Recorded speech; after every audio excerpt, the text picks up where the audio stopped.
Bienvenue sur Africa 24 dans cette nouvelle édition du Non-Stop Info. Voici les titres de l'actualité. Le Rwanda procède à l'expansion de ses relations diplomatiques. Le président Paul Kagame a reçu le 5 décembre dans ses bureaux 9 ambassadeurs de 3 continents différents venus lui présenter leur lettre de créance. L'économie sud-africaine est officiellement sortie de récession. Une croissance de 2,2% a été enregistrée au 3e trimestre 2018. Selon l'Institut de la statistique, les raisons de cette embellie économique sont à suivre dans cette édition. Et l'ouverture des frontières est essentielle pour le développement des économies africaines. La Banque africaine de développement a publié l'édition 2018 de son rapport sur l'indice d'ouverture sur les visas en Afrique, classement à découvrir dans cette édition.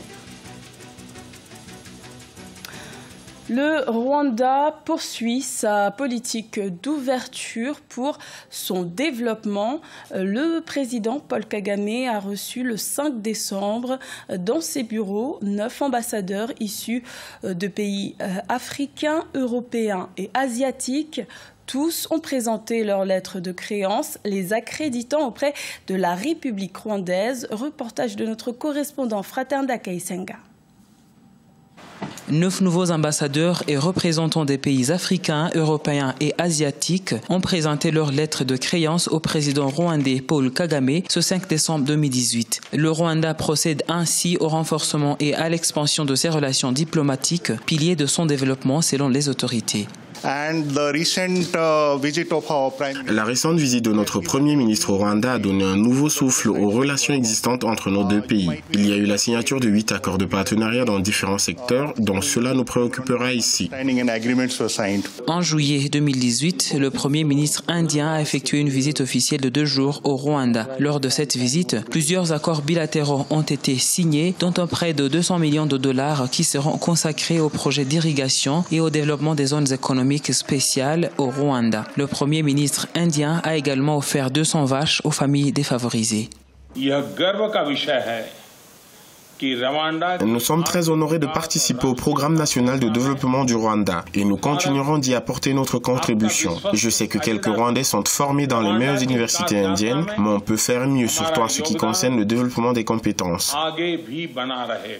Enclavé, le Rwanda s'appuie sur sa politique d'ouverture au monde pour assurer son développement. Le rapport 2018 sur l'indice de l'ouverture des visas en Afrique, publié récemment, a classé le Rwanda au 3e rang des pays du monde où les visas sont plus faciles à obtenir. La justice française est d'accord pour extrader François Compaoré vers le Burkina Faso. Le petit frère de l'ancien président burkinabé Blaise Compaoré est dans le viseur de la justice burkinabé dans le cadre de l'enquête sur l'assassinat du journaliste Norbert Zongo en 1998. Mais plusieurs procédures sont encore à la disposition de la défense pour contester cette décision. Ange Noménio. La Cour d'appel de Paris a autorisé ce mercredi 5 décembre 2018 l'extradition de François Compaoré. Ce dernier étant sous le coup d'un mandat d'arrêt international émis par le Burkina Faso en mai 2017. La justice de son pays souhaite l'entendre pour incitation à l'assassinat du journaliste d'investigation Norbert Zongo et de ses 3 compagnons le 13 décembre 1998. Comme on le sait dans le système de protection des personnes devant la justice, M. François Compaoré dispose d'un recours devant la Cour de cassation. Et comme on le sait, c'est une juridiction qui n'observe que la forme et la procédure des cas et non pas le fond. Il faudrait compter environ 1 an et demi avant que la décision finale ne soit rendue sur cette affaire-là. François Compaoré avait été placé sous contrôle judiciaire fin 2017, mais d'après son conseil, ce contrôle est désormais levé et il est libre de ses mouvements. Pas de quoi faiblir la détermination de ceux qui réclament justice dans l'affaire Zongo. Monsieur Compaoré est un citoyen burkinabé, comme tout le monde, et ne saurait se soustraire à la justice de son pays. Nous remercions la justice française et nous demandons aux autorités françaises d'accélérer la donne pour que François Compaoré puisse rentrer et se mettre à la disposition du juge pour qu'on puisse définitivement clore le dossier Norbert Zongo. Le parquet français favorable à l'extradition de François Compaoré, ce dernier a aussitôt introduit une requête de pourvoi en cassation contre l'arrêt de la Cour d'appel de Paris. Ses avocats contestent la procédure judiciaire, dénonçant son caractère irrégulier et politique.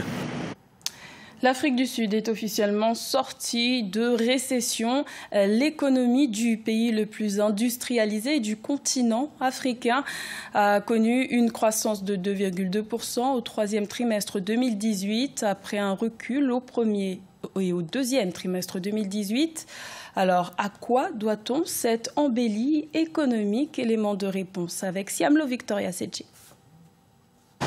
L'Afrique du Sud est officiellement sortie de la récession. C'est ce qu'a annoncé mardi 4 décembre l'Institut national de la statistique, qui a dévoilé une hausse de 2,2% de la croissance économique au troisième trimestre 2018. Une performance tirée essentiellement par les secteurs industriels, agricoles et des transports. On est sorti de la récession, mais il y a encore une fragilité.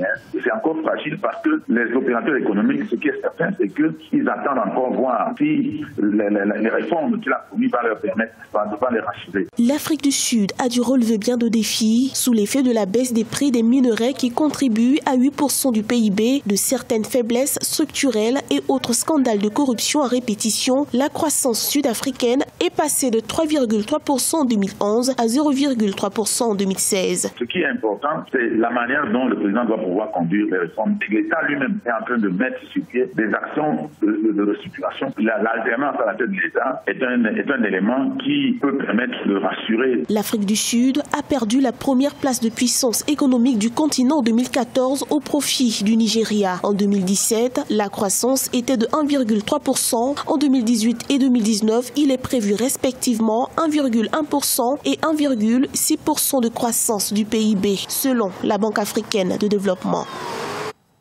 La troisième édition du rapport sur l'indice d'ouverture sur les visas en Afrique a été publiée par la Banque africaine de développement lors de la conférence économique africaine 2018 qui s'est tenue du 3 au 5 décembre. Il en est ressorti que l'ouverture des frontières est très importante pour le développement des économies du continent africain. Le point sur le classement avec Deogracias Podo. Selon le rapport 2018 de la Banque africaine de développement, les Seychelles sont le pays le plus ouvert d'Afrique. L'archipel demeure l'un des seuls États à permettre aux ressortissants de tous les pays du continent à entrer sur son territoire sans visa. Le Bénin a fait un bond dans le classement en passant de la 27e place à la 2e place. Le Rwanda continue sa progression et passe de la 9e à la 3e place. Le Togo et la Guinée-Bissau complètent le top 5.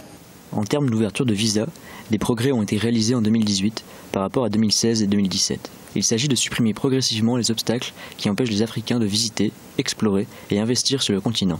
De plus en plus de pays mettent en place un accès sans visa ou à l'arrivée pour catalyser le tourisme et attirer les investissements, parallèlement à des mesures visant à améliorer leur environnement des affaires. Selon la Banque africaine de développement, l'ouverture des frontières fait partie des priorités actuelles pour le développement économique des pays africains. Certains économistes soutiennent qu'elle permettrait par exemple de booster le produit intérieur brut du continent. On est intégré si on prend tous les textes politiques qui existent et les circulations simples. Il est important que nous travaillions ensemble. La nouvelle zone de libre-échange qui est en train de se faire est un grand exemple de cela. Et vous savez qu'en Afrique de l'Ouest, on a quand même donné l'exemple avec la CEDEAO, avec le passage facile des frontières et des marchandises, malgré toutes les difficultés. Le classement de la Banque africaine de développement est basé sur le niveau d'ouverture des pays africains par rapport aux conditions imposées aux Africains pour l'obtention d'un visa d'entrée dans un pays du continent autre que le leur. Les pays sont classés en fonction du niveau de facilité qu'ils offrent en matière de déplacement des ressortissants d'autres États. Un sujet commenté par Mathilda Diaby. À la découverte de Yecolab, un organisme à but non lucratif implanté à Brazzaville et à Pointe-Noire au Congo. Au-delà de sa position d'incubateur de start-up, Yecolab est un centre de formation aux nouvelles technologies. Plus de détails sur cette société à succès avec Sharon Kamara et Fanny Mounichi. Basé à Brazzaville en République du Congo, Yecolab est un incubateur de start-up fondé en 2014. L'initiative innovante accompagne l'évolution des jeunes entreprises du domaine du web et a su s'imposer au fil des années comme un acteur incontournable pour les jeunes sociétés de l'Afrique centrale. À chaque fois que nous rencontrions un investisseur, nous parlions du projet, l'investisseur était conquis. Et aujourd'hui, nous avons déjà signé des contrats avec des opérateurs téléphoniques au Congo-Brazzaville. L'ensemble des plus grands opérateurs téléphoniques au Congo-Brazzaville sont nos partenaires dans ce projet-là. Et ils voient en ce projet la possibilité de pouvoir vulgariser le mobile money et surtout de pouvoir faire en sorte que le mobile money devienne le réflexe d'achat pour toutes les couches de la société. Parmi ces startups figure Wapikash, la jeune société congolaise qui propose une solution innovante de transactions électroniques. L'innovation facilite la monétisation des applications mobiles grâce à l'intégration du paiement par mobile money. Une solution qui ambitionne à long terme d'accompagner les Congolais dans leur démarche quotidienne. Ils étaient à la recherche des talents, des projets vraiment innovants et des produits qui sortent du commun. Et Wapikash a été identifié, sélectionné parmi des centaines d'autres pour être le projet qui va représenter en tout cas l'Afrique dans cet environnement-là et surtout faire en sorte de pouvoir lancer, faire monter ce projet-là au niveau mondial. Plus qu'un incubateur, Yecolab est également un centre de formation aux technologies de l'information et de la communication, les TIC, qui enseigne en particulier le langage Java. Un centre qui souhaite former les leaders congolais des TIC. Ce journal a été réalisé par l'ensemble de la rédaction. Merci de votre fidélité. L'information continue sur Africa 24.